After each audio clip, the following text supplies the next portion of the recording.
ಕೊನೆಗೂ daddy is home. ಕೆಜಿಎಫ್ನ CEO of India ಈಗ ವಿಶ್ವ ಬಾಕ್ಸ್ ಆಫೀಸ್ ಕಿಂಗ್ ಆಗೋಕೆ ಮುನ್ನುಡಿ ಬರೆದಿದ್ದಾರೆ. ರಫ್ ಅಂಡ್ ಟಫ್ ಆಗಿ ರಾಕಿ ಬಾಯ್ ಡೇಂಜರಸ್ ರಾಯನಾಗಿ ದರ್ಶನ ಕೊಟ್ಟಿದ್ದಾರೆ.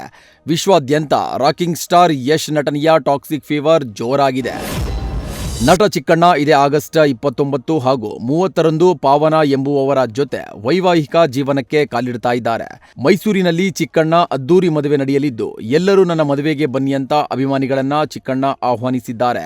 ಹಾಗೂ ಮದುವೆಗೆ ಬರೋಕೆ ಆಗದೆ ಇರೋರು ಮನೆಯಿಂದಾನೇ ಆಶೀರ್ವಾದ ಮಾಡಿ ಅಂತ ಮನವಿ ಮಾಡಿದ್ದಾರೆ. ಇದೇ ವೇಳೆ ಯಶ್ ಟಾಕ್ಸಿಕ್ ಬಗ್ಗೆ ಕೂಡ ಚಿಕ್ಕಣ್ಣ ಮಾತನಾಡಿದ್ದಾರೆ. ಒಳ ಮೀಸಲಾತಿ ವಿಚಾರ ಸಂಕಿರಣದಲ್ಲಿ ಮಾಜಿ ಸಿಎಂ ಸಿದ್ದರಾಮಯ್ಯ ನೀಡಿರುವ ಹೇಳಿಕೆ ರಾಜಕೀಯ ವಲಯದಲ್ಲಿ ಚರ್ಚೆಗೆ ಕಾರಣವಾಗಿದೆ. ರಾಜ್ಯದಲ್ಲಿ 4-5 ಡಿಸಿಎಂ ಸ್ಥಾನ ಸೃಷ್ಟಿಸುವ ಬಗ್ಗೆ ಚರ್ಚೆ ನಡೆದಿತ್ತು. ಆದರೆ ಒಬ್ಬರನ್ನೇ ಡಿಸಿಎಂ ಮಾಡಬೇಕು ಅಂತ ತಾನು ಒತ್ತಡ ಹಾಕಿದ್ದೆ ಅಂತ ಸಿದ್ದರಾಮಯ್ಯ ಹೇಳಿದ್ದಾರೆ. ಪರಮೇಶ್ವರ್ ಅವರನ್ನ ಡಿಸಿಎಂ ಮಾಡಿಸುವಲ್ಲಿ ತಮ್ಮ ಪಾತ್ರವಿತ್ತು ಎಂಬುದನ್ನು ಪರೋಕ್ಷವಾಗಿ ಹೇಳಿದ್ದಾರೆ. ಇನ್ನು 2028ಕ್ಕೆ ಮತ್ತೆ ಸಿಎಂ ಆಗಬೇಕು ಎಂದು ಬೆಂಬಲಿಗರು ಒತ್ತಾಯಿಸ್ತಾ ಇರುವ ವಿಚಾರದ ನಡುವೆ ತಾನು ಮುಂದಿನ ಚುನಾವಣೆಗೆ ಸ್ಪರ್ಧಿಸುವುದಿಲ್ಲ, ಆದರೆ ಸಕ್ರಿಯ ರಾಜಕಾರಣದಲ್ಲಿ ಮುಂದುವರಿಯುತ್ತೇನೆ ಅಂತ ಸಿದ್ದರಾಮಯ್ಯ ಹೇಳಿದ್ದಾರೆ. ನಾಡಹಬ್ಬ ಮೈಸೂರು ದಸರಾಗೆ ದಿನಗಣನೆ ಆರಂಭವಾಗಿದ್ದು, ದಸರಾ ಗಜಪಡೆಯ ಮೊದಲ ಹಂತದ 5 ಆನೆಗಳು ಕೊಡಗಿನಿಂದ ಮೈಸೂರಿನತ್ತ ಪಯಣ ಬೆಳೆಸಿವೆ. ಕುಶಾಲನಗರದ ದುಬಾರೆ ಸಾಕಾನೆ ಶಿಬಿರದಿಂದ ಧನಂಜಯ, ಪ್ರಶಾಂತ, ಗೋಪಿ, ಶ್ರೀರಾಮ ಹಾಗೂ ಕಾವೇರಿ ಆನೆಗಳು ಮೈಸೂರಿನ ವೀರನ ಹೊಸಹಳ್ಳಿ ಕಡೆ ತೆರಳಿವೆ. 4 ಗಂಡಾನೆ ಹಾಗೂ 1 ಹೆಣ್ಣಾನೆಗೆ ದುಬಾರಿಯಲ್ಲಿ ವಿಶೇಷ ಪೂಜೆ ಸಲ್ಲಿಸಿ ಗಣಪತಿಗೆ ನಮಿಸಿ ಲಾರಿಯಲ್ಲಿ ಮೈಸೂರಿನತ್ತ ಕಳುಹಿಸಿಕೊಡಲಾಗಿದೆ. ಸೋಮವಾರ ಪೇಟೆ ವಲಯ ಎಸಿಎಫ್ ನವೀನ್ ನೇತೃತ್ವದಲ್ಲಿ ಪೂಜೆ ನೆರವೇರಿದ್ದು, ದಸರಾ ಗಜಪಡೆಯ ಆಗಮನಕ್ಕೆ ಮೈಸೂರು ಸಜ್ಜಾಗ್ತಾ ಇದೆ. ಬೆಳಗಾವಿ ತಾಲೂಕಿನ ಚಂದನ ಹೊಸೂರು ಗ್ರಾಮದಲ್ಲಿ ಸಮರ್ಪಕ ಬಸ್ ವ್ಯವಸ್ಥೆಗೆ ಆಗ್ರಹಿಸಿ ವಿದ್ಯಾರ್ಥಿಗಳು ರಸ್ತೆ ತಡೆದು ಪ್ರತಿಭಟನೆ ನಡೆಸಿದ್ದಾರೆ.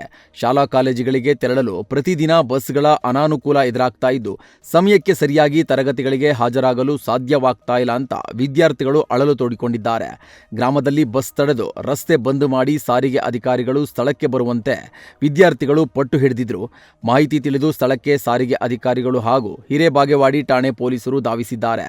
ಸಮರ್ಪಕ ಬಸ್ ವ್ಯವಸ್ಥೆ ಕಲ್ಪಿಸುವುದಾಗಿ ಸಾರಿಗೆ ಅಧಿಕಾರಿಗಳು ಭರವಸೆ ನೀಡಿದ ಬಳಿಕ ವಿದ್ಯಾರ್ಥಿಗಳು ಪ್ರತಿಭಟನೆಯನ್ನ ಹಿಂಪಡೆದಿದ್ದಾರೆ. ಈದ್ ಮಿಲಾದ್ ಹಬ್ಬದ ಹಿನ್ನೆಲೆಯಲ್ಲಿ ಹುಬ್ಬಳ್ಳಿಯಲ್ಲಿ ಪೊಲೀಸರು ಭರ್ಜರಿ ರೂಟ್ ಮಾರ್ಚ್ ನಡೆಸಿದ್ದಾರೆ. ಅಂಬೇಡ್ಕರ್ ಮೈದಾನದಿಂದ ಪೊಲೀಸ್ ಆಯುಕ್ತ ಎನ್ ಶಶಿಕುಮಾರ್ ನೇತೃತ್ವದಲ್ಲಿ ಆರಂಭವಾದ ಪಥಸಂಚಲನ ಕೌಲ್ಪೇಟ್ ಮೂಲಕ 3000 ಮಠದವರೆಗೆ ಸಾಗಿತು. ಡಿಸಿಪಿ, ಎಸಿಪಿ, ಇನ್ಸ್ಪೆಕ್ಟರ್ಗಳು ಸೇರಿದಂತೆ ಸುಮಾರು 1000 ಪೊಲೀಸ್ ಹಾಗೂ ಹೋಂಗಾರ್ಡ್ ಸಿಬ್ಬಂದಿ ರೂಟ್ ಮಾರ್ಚ್ನಲ್ಲಿ ಭಾಗಿಯಾಗಿದ್ದರು. ಇಂದು ಸಂಜೆ ನಡೆಯಲಿರುವ ಈದ್ ಮಿಲಾದ್ ಮೆರವಣಿಗೆ ವೇಳೆ ಯಾವುದೇ ಅಹಿತಕರ ಘಟನೆ ನಡೆಯದಂತೆ ಮುನ್ನೆಚ್ಚರಿಕೆಯಾಗಿ ಪೊಲೀಸರು ಶಕ್ತಿ ಪ್ರದರ್ಶನ ಮಾಡಿದ್ದಾರೆ. ಬೆಂಗಳೂರು ನಗರದಲ್ಲಿ ಟಾಪ್ 10 ಕ್ಲಬ್ಗಳ ಮೇಲೆ ಆಹಾರ ಸುರಕ್ಷತೆ ಮತ್ತು ಜಿಬಿಎ ಅಧಿಕಾರಿಗಳು ದಾಳಿ ನಡೆಸಿದ್ದಾರೆ. Century club, KSCA, race course club, Bowring club, Catholic club, badminton club, tennis club, Vijayanagar club, Mahalakshmi club ಹಾಗೂ ಮಲ್ಲೇಶ್ವರಂ ಕ್ಲಬ್ಗಳಲ್ಲಿ ಪರಿಶೀಲನೆ ನಡೆದಿದೆ. ಕ್ಲಬ್ಗಳಲ್ಲಿ ಹೈಜೆನಿಕ್ ಆಗಿ ಆಹಾರ ತಯಾರು ಮಾಡದೇ ಇರುವುದು ಹಾಗೂ ನಿಷೇಧಿತ ಪ್ಲಾಸ್ಟಿಕ್ ಬಳಕೆ ಮತ್ತು ಡ್ರೈನೇಜ್ ಬ್ಲಾಕ್ ಆಗಿರುವ ಬಗ್ಗೆ ದೂರುಗಳು ಬಂದ ಹಿನ್ನೆಲೆಯಲ್ಲಿ ಈ ದಾಳಿ ನಡೆಸಲಾಗಿದೆ.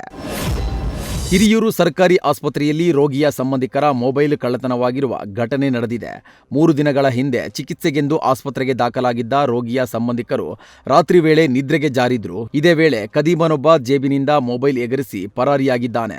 ಕಳ್ಳತನದ ದೃಶ್ಯ ಆಸ್ಪತ್ರೆಯ ಸಿಸಿಟಿವಿಯಲ್ಲಿ ಸೆರೆಯಾಗಿದೆ. ಘಟನೆ ಬಳಿಕ ಸರ್ಕಾರಿ ಆಸ್ಪತ್ರೆಯಲ್ಲಿ ರೋಗಿಗಳು ಹಾಗೂ ಸಂಬಂಧಿಕರ ಸುರಕ್ಷತೆ ಬಗ್ಗೆ ಪ್ರಶ್ನೆಗಳು ಎದ್ದಿದ್ದು, ಕಳ್ಳತನಕ್ಕೆ ಕಡಿವಾಣ ಹಾಕುವಂತೆ ಸ್ಥಳೀಯರು ಆಗ್ರಹಿಸಿದ್ದಾರೆ.